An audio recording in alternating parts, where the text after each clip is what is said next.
Yes yes बच्चों, एक बार बताइए आवाज़ मेरी क्लियर है और आप सभी को स्क्रीन दिखाई दे रही है? जल्दी से एक बार वेरीफाई करके मुझे बता दीजिए ताकि हम क्लास को शुरू कर सकें, क्योंकि यहाँ तक तो हमने लेक्चर नंबर 2 में डिस्कस कर लिया था कि पीरियड वाइज कितने कितने एलिमेंट्स पीरियड को बिलोंग करते हैं। ठीक है, हमें डिस्कस करना है आज पीरियोडिसिटी और उसका कारण। यहाँ से शुरू करना है बच्चों, मुझे बता दीजिए सब कुछ क्लियर है? ओके चलो, सो गुड मॉर्निंग बच्चों।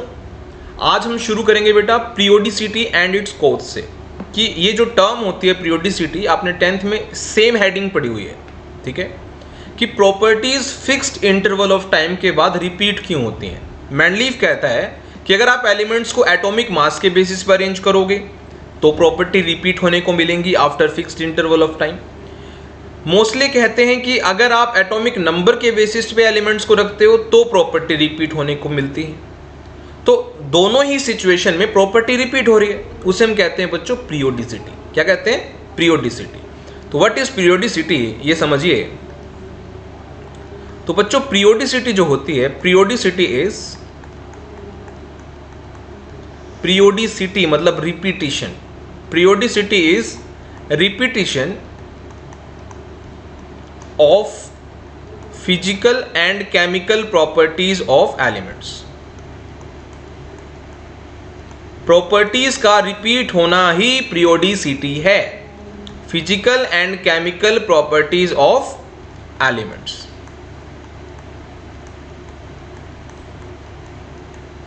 अब इसका कारण क्या है, इसका रीजन भी आपने 10th क्लास में पढ़ा हुआ है। इसका कोज क्या है?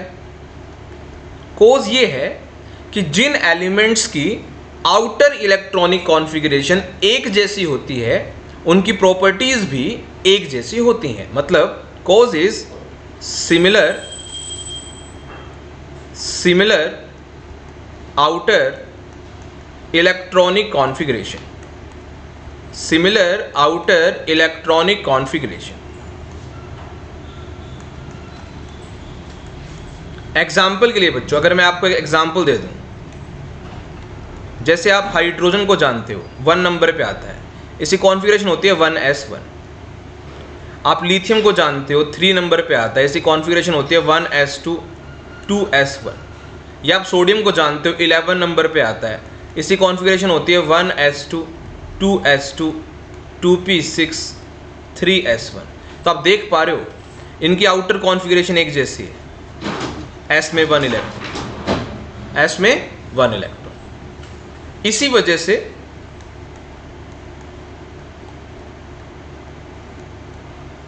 इनका ग्रुप सेम है, या हम कहें इनकी प्रॉपर्टीज सेम है। कोई भी ग्रुप लगा लो आप, उसमें जो जो भी एलिमेंट्स हैं उनकी कॉन्फ़िगरेशन एक जैसी है। बताइए समझ में आया बच्चों? क्या सभी बच्चों को क्लियर हुआ? जल्दी से बता दो, कंफर्म कर दो कि हाँ सर पीरियोडिसिटी की डेफिनेशन हमें आ गई है, आपने जो लिखवाई है, और हमें उसका कारण पता चल गया है कि प्रॉपर्टीज रिपीट क्यों होती हैं, किन किन की प्रॉपर्टीज एक जैसी होती हैं। जिनकी कॉन्फ़िगरेशन एक जैसी है उनकी प्रॉपर्टीज भी एक जैसी। कंफर्म कर दो बेटा एक बार, क्लियर है सभी को? यस ओके ओके, ध्यान रखिएगा इसको, ठीक है ना।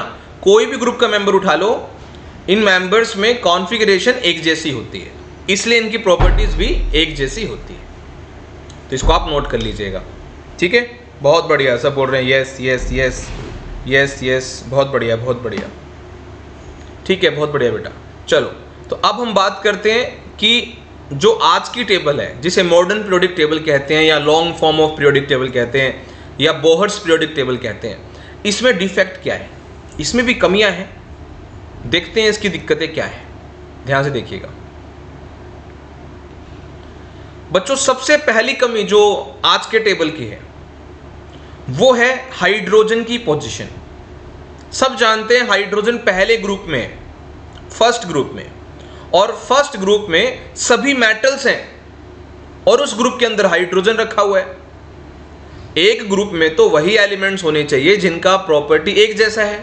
हाइड्रोजन हुआ नॉन मेटल, बाकी मेंबर हुए उसके मेटल, तो कैसे एक जैसा हो सकता है? तो पोजीशन ऑफ हाइड्रोजन ये है इसकी पहली कमी, पोजीशन ऑफ हाइड्रोजन।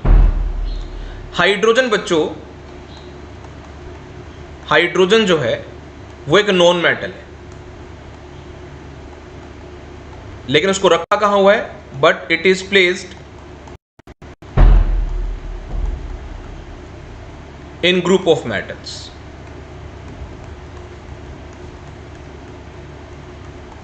लेकिन इसको मेटल के ग्रुप में रखा हुआ है, ग्रुप नंबर 1। ठीक है, ठीक है। इसकी प्रॉपर्टी हैलोजन जैसी भी है, ग्रुप 17 जैसी, लेकिन इसको क्या कहते हैं? ग्रुप 1 में रखा हुआ है। तो इसकी जो पोजीशन है वो उसमें बड़ा डिस्प्यूट है, तो ये इसकी कमी है। दूसरी कमी, हीलियम की पोजीशन भी कमी है बच्चों। हीलियम की पोजीशन, बच्चा बोलेगा सर ये कैसे कमी है? बेटा हीलियम जो है वो ग्रुप 18 में रखा हुआ है, लास्ट ग्रुप में रखा हुआ है, नोबल गैस के ग्रुप में रखा हुआ है। ठीक है, क्योंकि इसकी कॉन्फ़िगरेशन फुली फिल्ड है। लेकिन हीलियम का इलेक्ट्रॉन s में होता है और इसको रखा गया है p ब्लॉक में। देखो हीलियम जो है उसकी जो कॉन्फ़िगरेशन है बेटा, उसकी जो कॉन्फ़िगरेशन है वो होती है 1s2। तो इसका मतलब it must be in group 2, यानी इसको s ब्लॉक में होना चाहिए था, लेकिन ये है कहां? But it lies in p block, group 18। मेरी बात क्लियर? तीसरी कमी, वो जो लैंथेनॉइड्स और एक्टिनॉइड्स हैं वो मेन बॉडी से सेपरेट किए हुए हैं। Third limitation is position of lengthenoids and actinoids।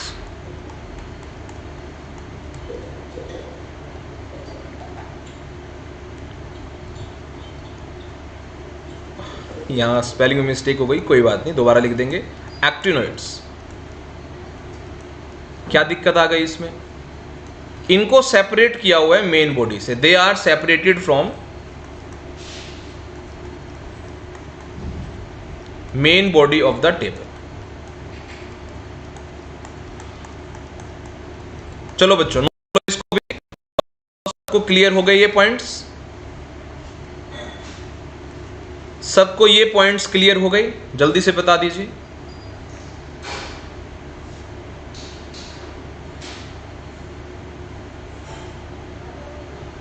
Good morning बच्चों, गुड मॉर्निंग, गुड मॉर्निंग, सभी को good morning again.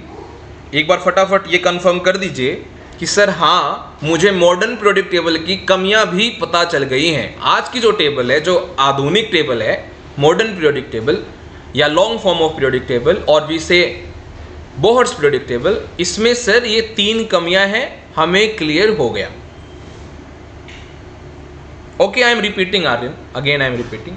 The first limitation is hydrogen की पोजीशन। बेटा हाइड्रोजन को पहले ग्रुप में रखा हुआ है और पहले ग्रुप में सारे मेटल्स हैं। हाइड्रोजन एक नॉन मेटल है, तो उसको मेटल के ग्रुप में रख के एक डिस्प्यूट क्रिएट कर दिया। दूसरा हीलियम की पोजीशन, हीलियम की कॉन्फ़िगरेशन के अकॉर्डिंग उसको s ब्लॉक के दूसरे ग्रुप में होना चाहिए, s ब्लॉक में होना चाहिए। तुम कहोगे s ब्लॉक क्या है, मैं आपको आगे बताऊंगा। मतलब दूसरे ग्रुप में होना चाहिए उसको, लेकिन वो है कौन से ग्रुप में? 18वें ग्रुप में। ठीक है। तीसरी कमी है कि लैंथेनॉइड्स और एक्टिनॉइड्स, इनको मेन बॉडी से सेपरेट करके लिखा हुआ है। ये 3 कमियां हैं, इसको आप ध्यान रखिए। ठीक है, यस, तो सभी बच्चों ने बोल दिया है यस, कंफर्म कर दिया है, बहुत बढ़िया। तो आगे बढ़ते हैं बच्चों, चलिए ठीक है, आ जाइए आ जाइए, आगे बढ़ते हैं। चलिए अब मॉडर्न पीरियोडिक टेबल को हम बांट लेते हैं बच्चों। जो आज की आपकी मॉडर्न पीरियोडिक टेबल है, जो कि कुछ अगर मैं आइडिया दूं आपको, कुछ ऐसी सी दिखाई देती है। मॉडर्न पीरियोडिक टेबल जो कुछ आपको ऐसी सी दिखाई देती है।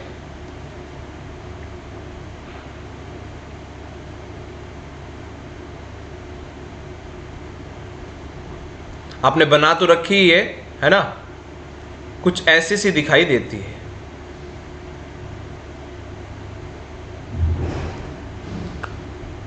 तो इसके 4 हिस्से कर दिए हैं बच्चों। कितने हिस्से? 4 हिस्से। S block, P block, D block and F block. फिर से आई am repeating, S block, P block, D block and F block. 4 blocks में अपनी संपूर्ण टेबल बांट दी गई। ठीक है, अगर आप भी ये बेसिक सा डायग्राम बना सकते हैं। आपको ध्यान रखना है, क्या ध्यान रखना है सर, कि ये जो पहले 2 ग्रुप हैं ये एस ब्लॉक है। बड़ा बताऊंगा मैं आपको, धीरे धीरे बताऊंगा सारी चीजें, अभी आइडिया लिख लो बस। ये पी ब्लॉक है, बीच में डी ब्लॉक है और नीचे वाला एफ ब्लॉक है। ऐसा होता है। ये ग्रुप 1 और ग्रुप 2 है। ये 3 से लेके 12 है और पी में 13 से लेके 18 है। एफ आपको पता ही है, इम्यून बॉडी से अलग है। एक बार ये स्केच आप जरूर बनाइए और लिख लीजिए, सर ने हमें बताया है कि टेबल को 4 हिस्सों में बांटना है, S block, P block, D block, F block. मैं आपको समझाऊंगा तो वो क्लियर हो जाएगा सर ने यहां S P D F table में क्यों लिखा है। ठीक है बेटा, तो ये बेसिक स्केच है, इसको बना लीजिएगा। आपने वैसे तो संपूर्ण टेबल बना रखी है कॉपी के अंदर, बहुत अच्छी बात है। आपको एक स्केच यहाँ पे भी बना लेना है ताकि आपको बिल्कुल क्लियर कट समझ में आ जाए जो भी बातें अब होने वाली हैं। तो टेबल को हमने 4 हिस्सों में बांट लिया है बेटा, S block, P block, D block, F block. Now हम एस ब्लॉक से शुरू करेंगे। एस ब्लॉक को ध्यान से समझिएगा, वैसा ही स्ट्रक्चर पी डी एफ में भी है। ठीक है, चलिए तो बात कर लेते हैं पहले एस ब्लॉक की, और एस ब्लॉक करवा के फिर मैं आपसे पूछूंगा आपको एस ब्लॉक याद हो जाएगा कि नहीं। तो सबसे पहला सवाल, एस ब्लॉक में कौन कौन से एलिमेंट्स आएंगे? क्या होते हैं एस ब्लॉक एलिमेंट्स? ध्यान से सुनना मेरी बात, क्योंकि ऐसी डेफिनेशन पी में भी है, डी में भी है और एफ में भी है। जितने भी एलिमेंट्स जिनमें आखिरी इलेक्ट्रॉन यानी आउटर मोस्ट शेल का इलेक्ट्रॉन एस ऑर्बिटल में एंटर करता हो, यानी जिन एलिमेंट्स का आउटर मोस्ट वाला इलेक्ट्रॉन एस ऑर्बिटल में जाता हो, क्योंकि शेल में ऑर्बिटल्स होते हैं, आप जानते हैं, ऑर्बिटल एस भी होता है, पी भी होता है, डी भी होता है, एफ में भी होता है। अगर एस में घुसता हो आखिरी इलेक्ट्रॉन तो एस ब्लॉक एलिमेंट है। यानी those elements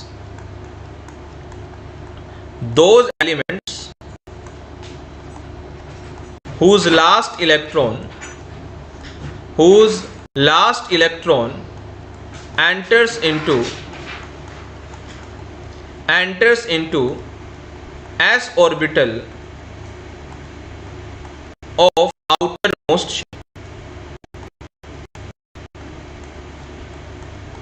outer most shell के एस ऑर्बिटल में एंटर कर जाए, ऐसे एलिमेंट कहलाते हैं बच्चों एस ब्लॉक एलिमेंट्स। ठीक है, और आप जानते हो एस में 2 ही इलेक्ट्रॉन आ सकते हैं। कितने आ सकते हैं? 2 ही आ सकते हैं। आप जानते हैं कि जो एस का जो सब शेल होता है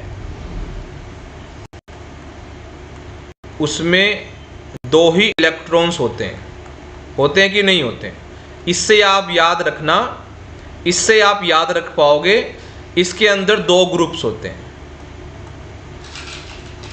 ग्रुप 1 एंड ग्रुप 2। इससे आप याद रख पाओगे कि एस ब्लॉक में 2 ग्रुप होते हैं, group number 1 and group number 2। Group number 1 and group number 2। मेरी बात क्लियर है? ध्यान से सुनिए। ग्रुप 1 को हम क्या बोलते हैं? ग्रुप 1 को हम बच्चों एल्कली मेटल्स बोलते हैं, हाइड्रोजन छोड़कर। जानते हो ना पहला group, hydrogen, lithium, sodium, potassium, rubidium, caesium, francium. Hydrogen को छोड़कर बाकी सभी मेटल्स हैं जिन्हें एल्कली मेटल्स कहा जाता है। ग्रुप 2 को बोलते हैं बच्चों एल्कलाइन अर्थ मेटल्स, जिसमें beryllium, magnesium, calcium, strontium, barium, radium, इस तरह करके एलिमेंट्स हैं। ठीक है, अब मैं आपको इसी कॉन्फ़िगरेशन बताने जा रहा हूं, ध्यान से देखना। जो एस ब्लॉक होता है उसकी जो कॉन्फ़िगरेशन होती है वो ये होती है कि एन एस में इलेक्ट्रॉन 1 से लेके 2, एन मतलब 1s 1 भी हो सकता है, यानी एन की जो वैल्यू है वो 1 to 7 हो सकती है। एन की जो वैल्यू है 1 to 7, जैसे 1s1 1s2, जैसे आपको मैं बताऊं दैट इज जो पहला ग्रुप है उसका हो जाएगा कॉन्फ़िगरेशन ns1, और जो दूसरा ग्रुप है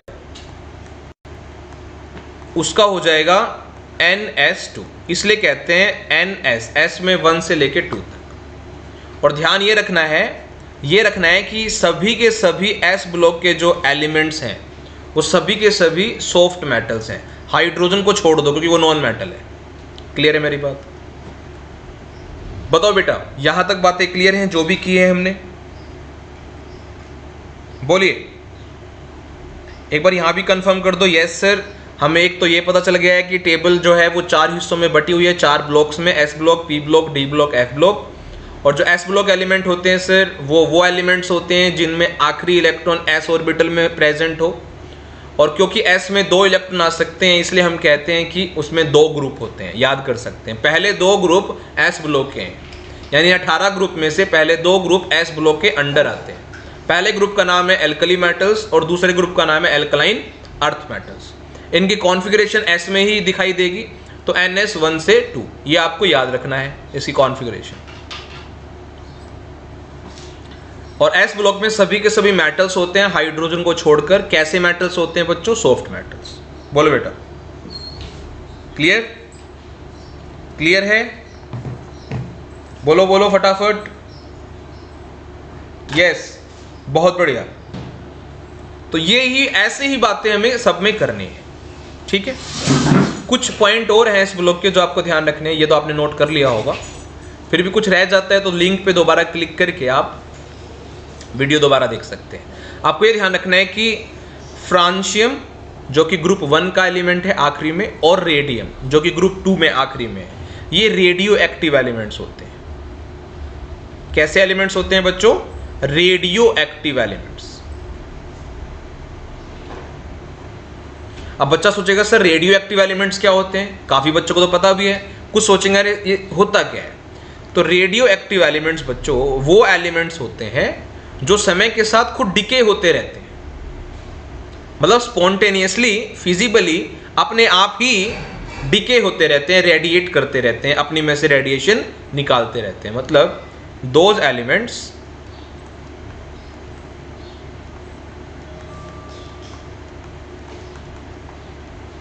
which decay with passage of time, with passage of time, that is, इसका क्या मतलब है? इसका ये मतलब है they radiate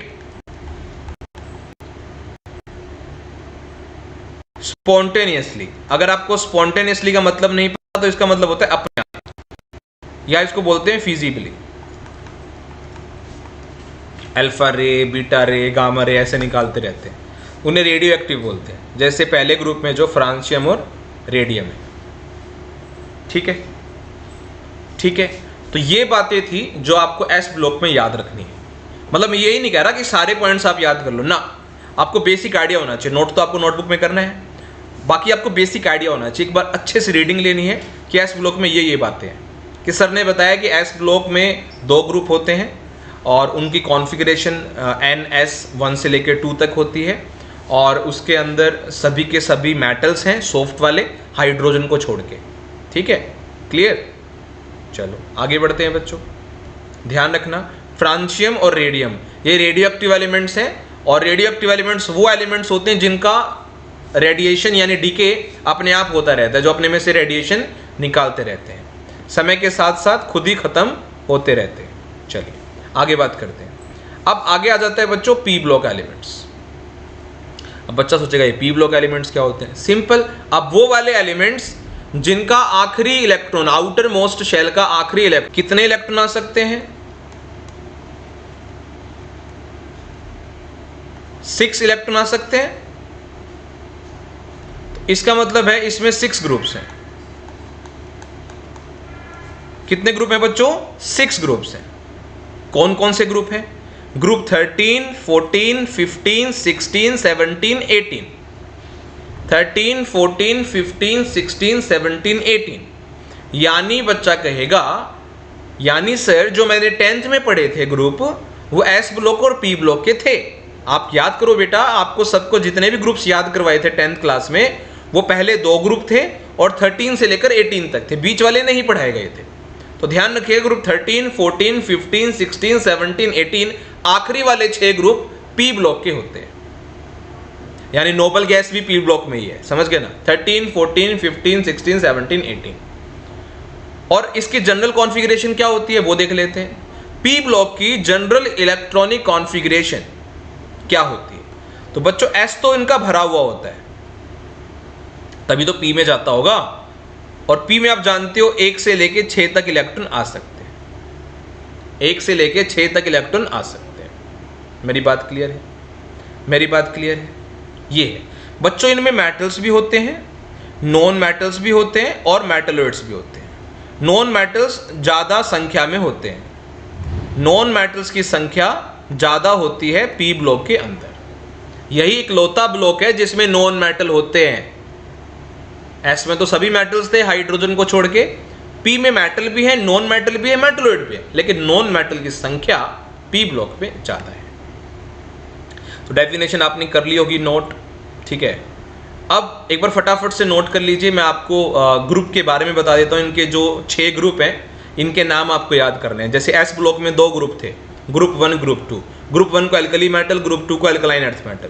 तो इसमें भी कुछ स्पेशल ग्रुप्स हैं, उनके भी नाम याद करने हैं। तब तक कंफर्म करो, यहाँ तक की बात सबको क्लियर है?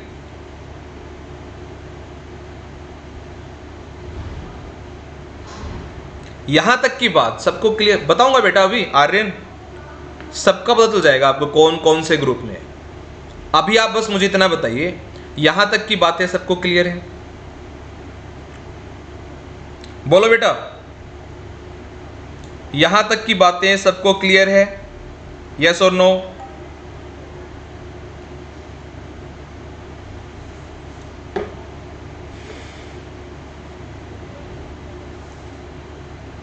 है ना?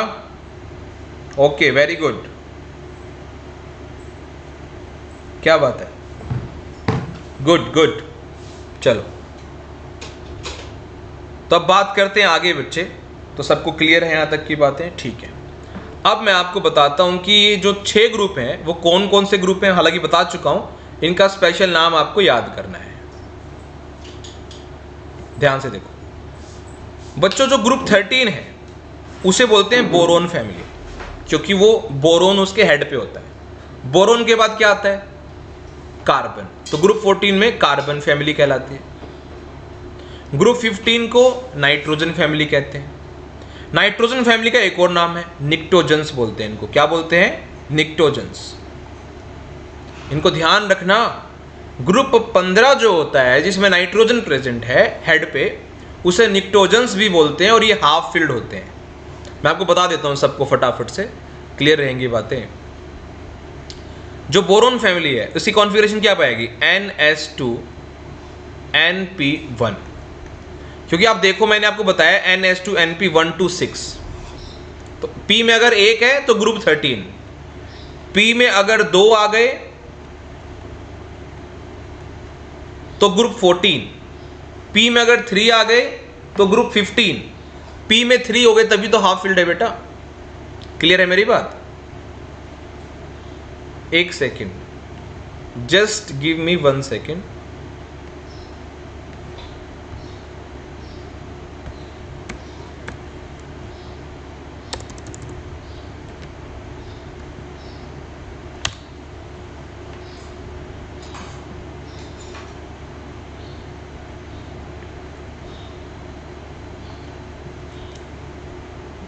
ओके, तो जो कार्बन फैमिली हो जाएगी NS2 NP2, ग्रुप 15 क्या हो जाएगी बच्चों, NH2 NP3। P में बच्चों 3 है, P में टोटल 6 आ सकते हैं, तो P में 3 होते ही वो हाफ फिल्ड होता है, बता चुका हूं मैं आपको पहले भी। ये जो ग्रुप 16 होता है, नाइट्रोजन के बाद क्या आता है, ऑक्सीजन, वो ऑक्सीजन फैमिली होती है। ऑक्सीजन फैमिली को हम चैल्कोजेंस भी बोलते हैं। क्या बोलते हैं, चैल्कोजेंस। इसी कॉन्फ़िगरेशन होती है NH2 NP4। ठीक है, अब आ जाता है ग्रुप 17।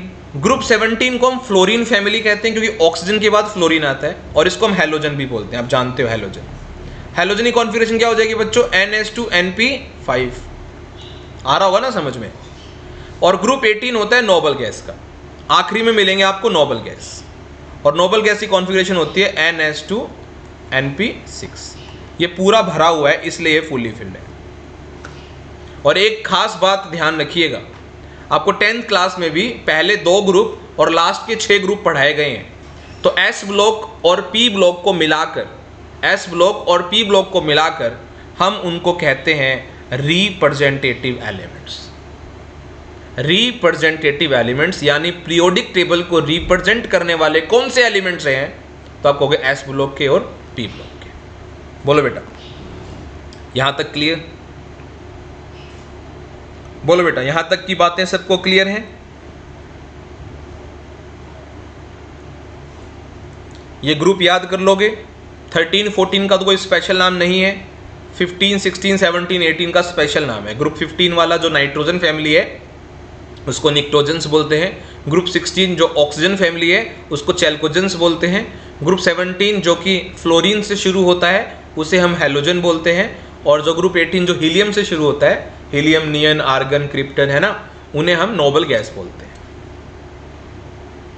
बोलिए बेटा, जल्दी से कंफर्म कर दो कि यस सर यहां तक क्लियर है, ताकि हम आगे बढ़ें। ओके ओके ओके, ये सब कुछ आपकी नोटबुक्स में अपडेटेड रहना चाहिए, ध्यान रखिएगा।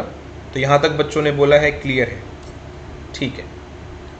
तो ये बातें हमने कर ली, ये बातें हो गई बेटा पी ब्लॉक की, ठीक है। अब बात करेंगे डी ब्लॉक की और बात करेंगे किसकी, एफ ब्लॉक की। चलो ठीक, ठीक है। Just let me scroll down this page. अब बच्चे हम बात करेंगे डी ब्लॉक एलिमेंट्स की। डी ब्लॉक एलिमेंट्स की, तो डी ब्लॉक एलिमेंट्स क्या होते हैं इसको ध्यान से सुनिएगा। सिंपल सी वही डेफिनेशन है। डेफिनेशन वही है, जब आपका आखिरी इलेक्ट्रॉन डी में एंटर कर रहा हो तो उसे डी ब्लॉक बोलेंगे। दोज एलिमेंट्स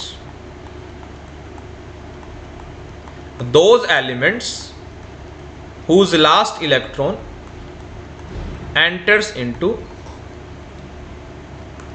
d orbital,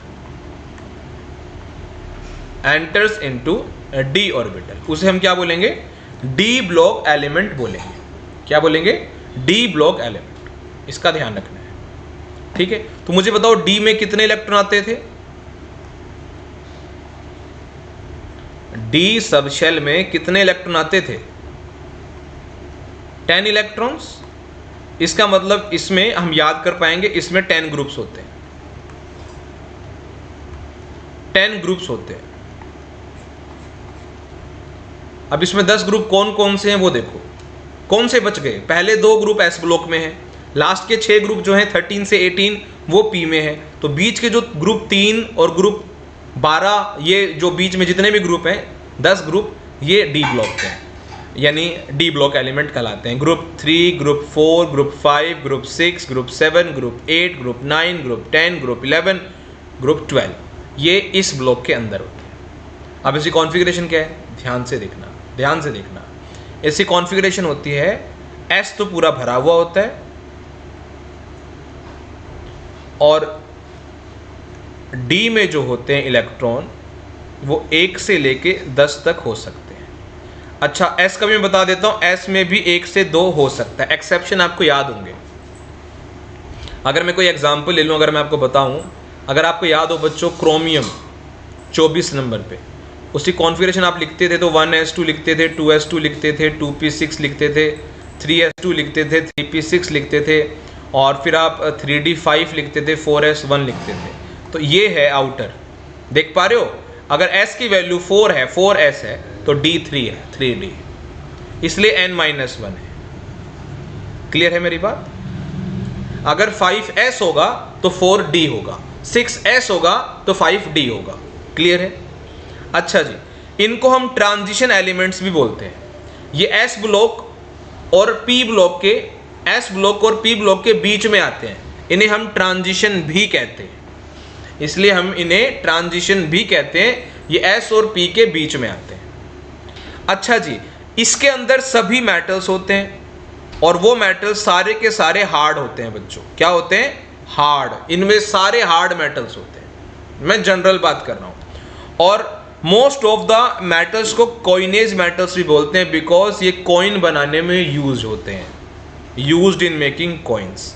आप कोई भी कॉइन याद कर लो, हिस्ट्री में जो भी कॉइन आपने पढ़ा है आज तक के इतिहास में, जितने भी कॉइन्स इस्तेमाल हुए हैं वो जिस भी मेटल से बने हैं, जिस भी धातु से बने हैं, वो इसी ब्लॉक के हैं, यूज्ड इन मेकिंग कॉइन्स, इसलिए हम इन्हें कॉइनेज मेटल्स भी बोलते हैं।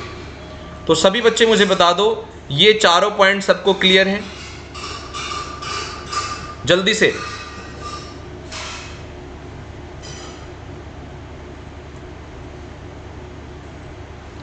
बोलिए बेटा।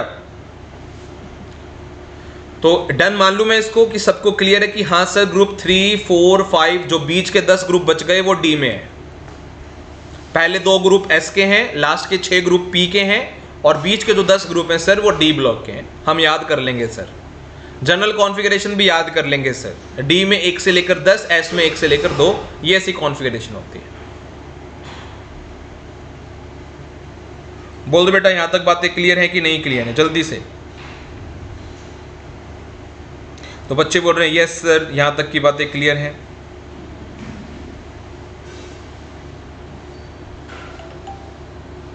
बहुत बढ़िया,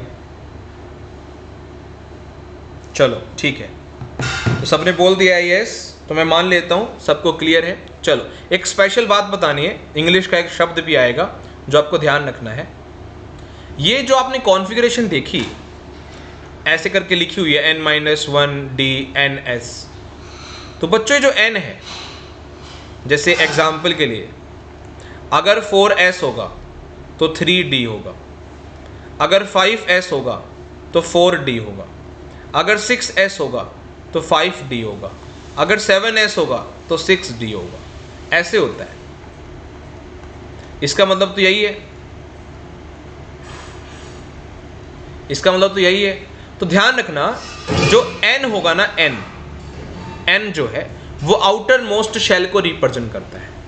जैसे 4s है तो 4 किसको रिप्रेजेंट करेगा? आउटर मोस्ट शेल को। जैसे यहाँ 4 इज आउटर मोस्ट शेल, है ना?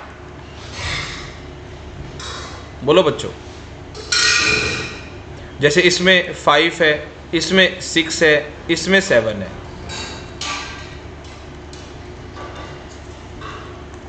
आउटर मोस्ट शेल को अल्टीमेट शेल भी कहते हैं। क्या बोलते हैं? Ultimate shell. और जो n-1 है, जो कि n-1 है, जो कि s से पहले लिखा हुआ है आपने n-1 करके, तो n-1 रिप्रेजेंट करता है पेनल्टीमेट शेल को। किसको? पेनल्टीमेट शेल को। जैसे यहां पर 3 इज पेनल्टीमेट शेल, समझे? यहाँ पे 4d 5s में 4 इज पेनल्टीमेट शेल, इसमें 5 इज पेनल्टीमेट शेल, इसमें 6 इज पेनल्टीमेट शेल। अब बच्चा सोच रहा होगा सर इंग्लिश में पेनल्टीमेट का मतलब क्या होता है? बच्चों पेनल्टीमेट का बेसिक मीनिंग होता है सेकंड लास्ट, लास्ट से पहले वाला। यानी 3d 4s है अगर, तो अगर 4 लास्ट है तो 3 सेकंड लास्ट है, तो उसको पेनल्टीमेट कहेंगे। बोलो बेटा, क्या बात क्लियर? क्या बात है क्लियर? ये बात स्पेशल समझ में आई? क्या ये नए शब्द याद कर लोगे कि सर ने पेनल्टीमेट शेल क्या बताया? पेनल्टीमेट का मतलब सेकंड लास्ट होता है। बोलो बेटा, क्या आपको याद रहेगा कि सर ने पेनल्टीमेट क्या बताया है? n-1d और ns, यही सी कॉन्फ़िगरेशन है। तो n अगर आउटर मोस्ट शेल है तो n-1 जो है वो पेनल्टीमेट शेल है। बोलो बेटा, क्लियर है? काफी बच्चे जूझते हैं, रोते हैं, वो उन्हें पेनल्टीमेट का मीनिंग ही नहीं पता होता, तो मैंने आपको पेनल्टीमेट का मीनिंग बता दिया। सेकंड लास्ट 3D 4S ऐसे कुछ लिखा हुआ है अगर, तो 4S अगर यानी 4 जो है अगर वो अल्टीमेट शेल को रिप्रेजेंट कर रहा है तो 3 जो है वो पेनल्टीमेट को रिप्रेजेंट करेगा। बोलो सबको क्लियर है क्या? यस यस, शिवम, आर्यन, मुकुल, जानवी, इनको क्लियर है, बहुत बढ़िया। अनुज को भी क्लियर है, ठीक है ठीक है, बहुत बढ़िया बहुत बढ़िया। आगे आ जाओ, फिर तो सबको ही क्लियर है। आ जाइए, आगे आ जाइए, आ जाओ, आगे आ जाओ बच्चों। एफ ब्लॉक एलिमेंट्स देखते हैं, ये एफ ब्लॉक एलिमेंट्स क्या होते हैं। थोड़ा यहां पर कंसंट्रेशन बना के रखना, क्योंकि एफ ब्लॉक मेन बॉडी से अलग है ना। तो इसकी डेफिनेशन भी ध्यान से देखो क्या है। तो दोज एलिमेंट्स जिनका आखिरी इलेक्ट्रॉन एफ में एंटर करता हो, those elements whose last electron enters into f orbital. समझ में आ गया? ठीक है। अब इनका ग्रुप नंबर, पीरियड नंबर क्या ही बताएं हम ठीक है ना। तो ये ध्यान रखना, इनको सेपरेट किया हुआ है main body of periodic table से। पीरियोडिक टेबल की मेन बॉडी से इनको सेपरेट किया हुआ है। इनकी कॉन्फ़िगरेशन बहुत अजीब है, ध्यान से देखना क्या कॉन्फ़िगरेशन है। इनकी कॉन्फ़िगरेशन है कि एस तो भरना है पूरा,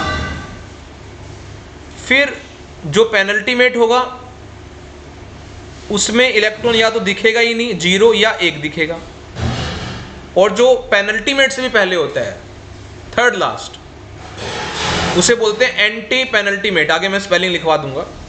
तो n-2 होता है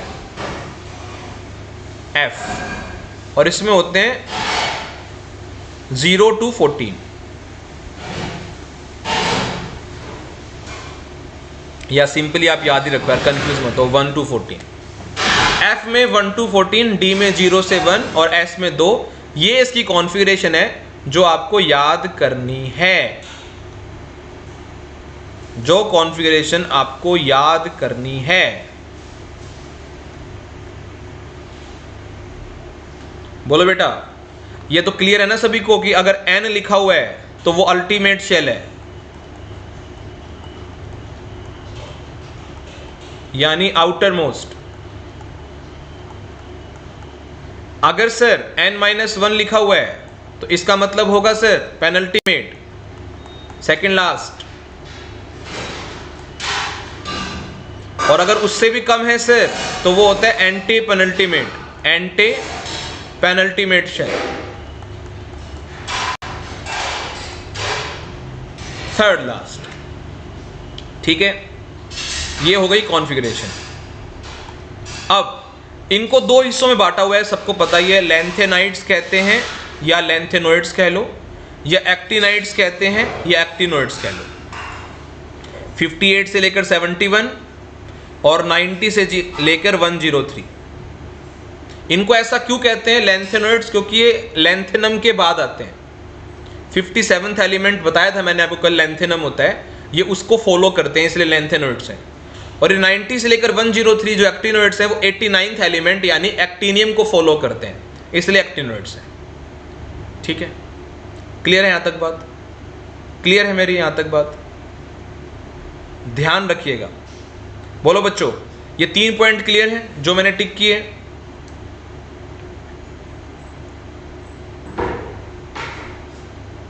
बेटा इलेक्ट्रॉनिक कॉन्फ़िगरेशन याद करनी है आपको general. Mukul, you have to learn general electronic configuration, you have to learn it, you have to learn it। S block में S में भरा जाएगा, P ब्लॉक में P में भरा जाएगा, D ब्लॉक में D में भरा जाएगा, F ब्लॉक में F में भरा जाएगा। बोलो बच्चों, बोलो बोलो, सबको क्लियर है?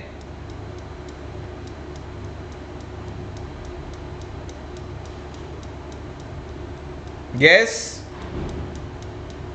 नवीन, बच्चे ने कहा है कि यस क्लियर है सर।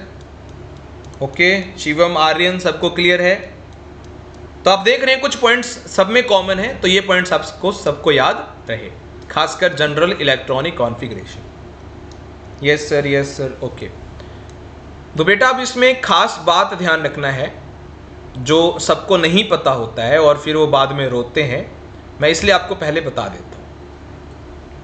इनमें आर्टिफिशियल एलिमेंट्स होते हैं, आर्टिफिशियल रेडियो एक्टिव एलिमेंट्स, यानी मैन मेड होते हैं। कैसे एलिमेंट्स हैं बच्चों? इनमें मैन मेड एलिमेंट्स है। ऑलमोस्ट इसके अंदर एफ ब्लॉक के अंदर मैन मेड एलिमेंट्स हैं, आदमी के बनाए हुए एलिमेंट्स हैं। और ध्यान रखना, सभी एक्टिनाइड्स जो होते हैं, देखो दो सीरीज हैं एफ ब्लॉक में, लैंथेनॉइड्स और एक्टिनॉइड्स। सभी के सभी एक्टिनॉइड्स रेडियो एक्टिव होते हैं। सभी के सभी एक्टिनॉइड्स रेडियो एक्टिव होते हैं। मेरी बात क्लियर है। और लैंथेनॉइड्स सभी नॉन रेडियो एक्टिव होते हैं। बस एक ही एलिमेंट लैंथेनॉइड्स में रेडियो एक्टिव होता है और वो पीएम है, यानी प्रोमीडियम। ठीक है, तो ये आपको ध्यान रखना है। और ये बहुत कम पाए जाते हैं बच्चों धरती पे, इसलिए इनको रेयर अर्थ मेटल्स भी बोलते हैं। क्या बोलते हैं? कम पाए जाते हैं धरती पर, इसलिए हम इसको बोलते हैं रेयरली मिलेंगे, रेयर अर्थ मेटल्स। और क्योंकि इनको डी में से निकाला गया है, याद होगा आपको, मैंने कल टेबल से बताया था कि इनको डी में से ही निकाला गया है, और डी वालों को क्या बोलते हैं? ट्रांजिशन। और ये ट्रांजिशन में से निकले हैं, इसलिए इनको इनर ट्रांजिशन भी कहा जाता है। इनको इनर ट्रांजिशन भी कहा जाता है। इनर ट्रांजिशन क्यों कहा जाता है? बिकॉज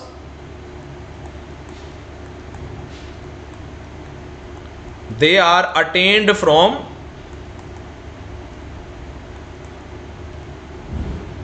transition, यानी डी ब्लॉक।